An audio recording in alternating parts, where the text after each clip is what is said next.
Juggalos and Juggalettes, it's your big homie Big Ian coming at you live and direct with the newest Faygoluvers interview. Today I'm sitting down with the Axe Murder Boys. How's it going, guys? Yeah. What up, Big Ian? Fucking house. Yeah, all day, all night. Excited. That's me, bitches. Yeah. Well, guys, I know you guys are busy, and I got a lot of questions for you today, so I just want to dive right in. Okay.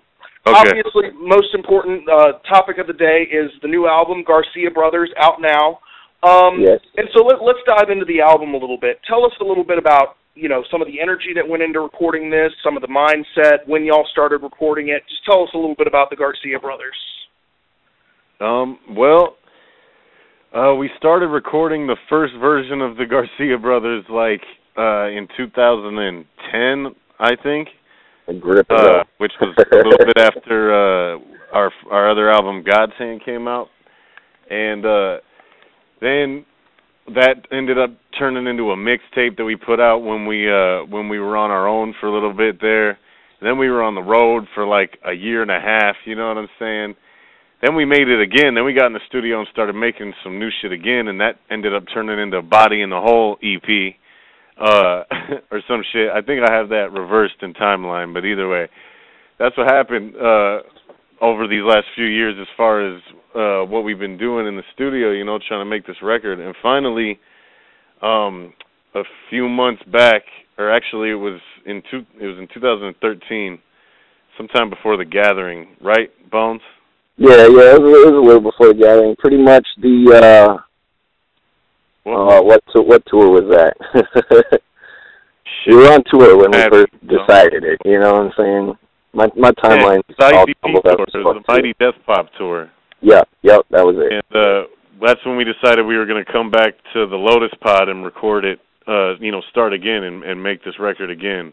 That's how that's how recent this music is. You see what I'm saying?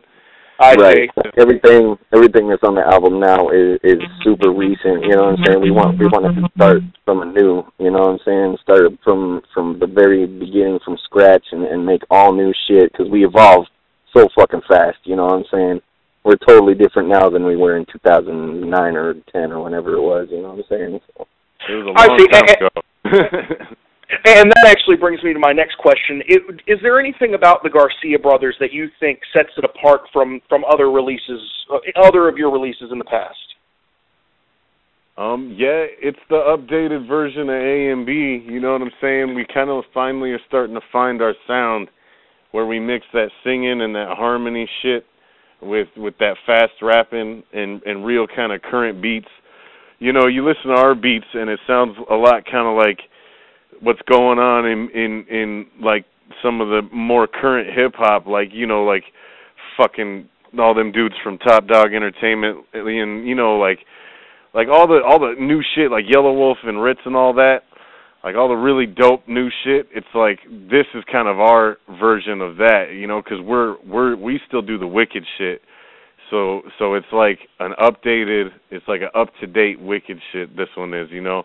God's Hand was just like this crazy, full of anger, fucking battle cry, and this record's a little more a description of the war. You know what I'm saying?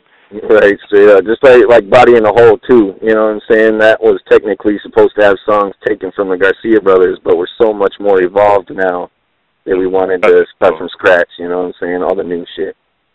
Okay, so when you picked up the new recordings in the Lotus Pod and everything, from the beginning to the end, how long did it take y'all to record Garcia Brothers? 2 months. Wow. Yeah, I think it was about 2 months. Yep. Yeah, it went pretty quick actually, because we were in the studio, just me and Otis, just grinding away every day. You know what I'm saying? So yeah, this is how we do it. Like, we show up at the studio at like 9 in the morning. And we'd stay there, like we'd show up there with nothing, and I'd sit down and make the beat from scratch, and then we'd write we'd write that song. I said we're gonna write the bitch anyway. We write the song, and then we do the hooks and we record the song and everything, and then I'd sit there and mix it, and the next day we'd start over, or we'd continue where we left off on that song. And we did that for 2 months, and we just worked our asses off. You know, we'd stay in there from like 9 a.m. till like something like fucking 10:30, 11 at night, you know, we'd always push whoever was at the office to stay as late as they possibly could with us before they had to lock up. You see what I'm saying? Right. So, it was fun and it was dope, and that's how we used to do it when we first started rapping. Was we would sit down with nothing, and then we'd make the beat, then we'd write that shit and record that shit and mix it. Whereas nowadays, a lot of people like to pre-write their shit and pick out the beats ahead of time and blah blah. We kind of just did it organically like that. Just me, Bones, and a shitload of weed in the Lotus Pod.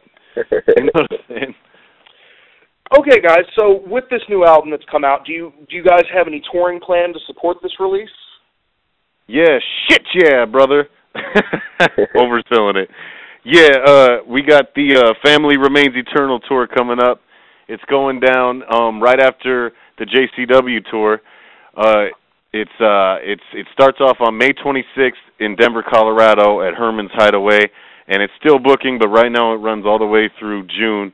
So hit up axemurderboys.com for all the info on that. We're also filming a documentary on this tour, so if you want to be a part of the documentary, come out to the motherfucking show and show off your Juggalo flavor for the cameras in this bitch. Hell yeah. Yeah. 2 whoops. Awesome. Okay, now moving on to a different subject. This is something that I know a lot of people usually ask of, talented rap groups.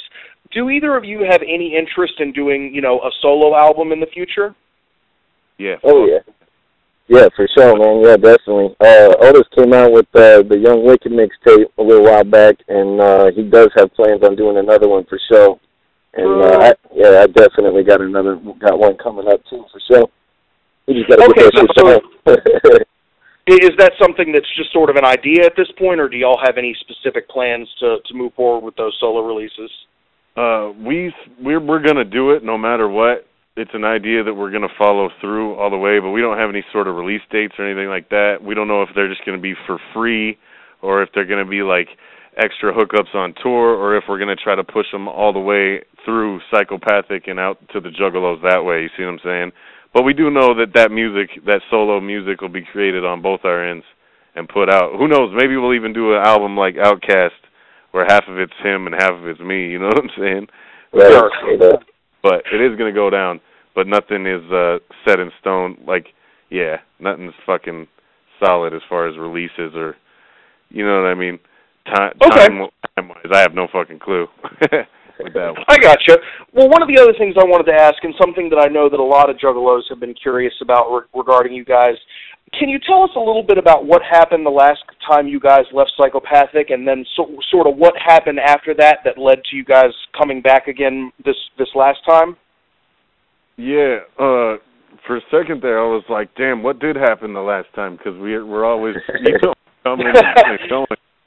You know what I mean? Because what it really is it's like Detroit is our second home, and we come out here and we leave here kind of the same way that was happening. But no, so this last time when we dipped out, it was kind of more just so we could like hustle faster because the workload that was going on at Psychopathic, it was like there wasn't no room for us at the time. You know what I'm saying? Because there were so many other artists, which there's always been, but we were just kind of finally starting to realize, man, maybe we should break away for a little bit so we can move at our own pace instead of having to run everything through the pipeline and trying to, fit our schedule into everyone else's release schedule. You dig? So, so there's that, you know what I mean? And, coming back, it's kind of like we never really left because when we did leave, we were always out here every other weekend doing shows with Psychopathic, you know what I'm saying? So our relationship always stayed really close because we really are like family, you know what I'm saying? Like, there's the business side of everything, obviously, but that never changed us being homies, So they're always hooking us up with shit to do, and we're always willing to do it, you know what I mean?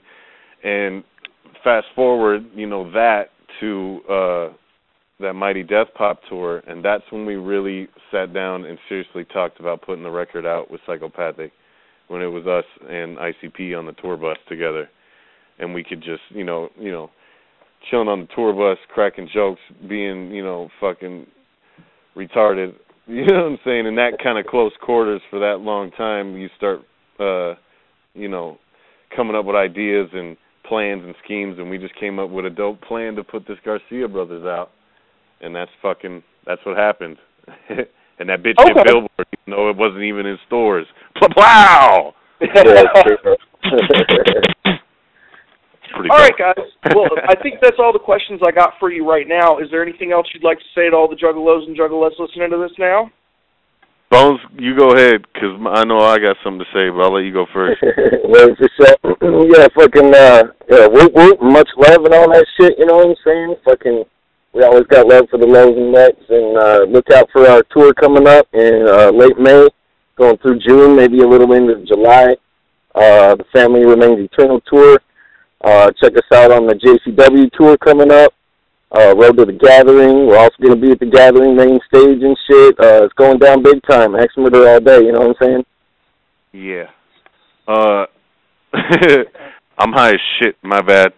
But yo, I want to say thank you to Faygoluvers and Big Ian for doing this with us. Yes, for sure. Hell yeah. Always appreciated, and it's the shit. I want to shout out all the juggalos and juggalettes, tell you I'll see you at the Gathering, and we ain't got nothing but more and more flavor for y'all. You know, interviews are fresh to get the info, but it's not our strong suit as far as flavor goes. The real flavor, you know, like I listen to a Twisted interview or an ICP interview, and I'm thoroughly entertained. You know, hopefully when you listen to A&B interview, at the least you'll be informed, because it's going down. And you should be informed that it is going down real hard. This May, we're going out with ICP on the JCW tour, and then also Family Remains Eternal tour is going to be the shit. And I got a big dick and a fat blunt, so I'm out this motherfucker. Young Wicked in this bitch. Juggalos and juggalettes. Much love. Thank you again. Guys, thank you so much for taking the time to do this interview. Hell yeah, thank you, man. All right, and until next time, juggalos and juggalettes, this has been Otis and Bonez of the Axe Murder Boys and Big Ian. We're out. Whoop, whoop.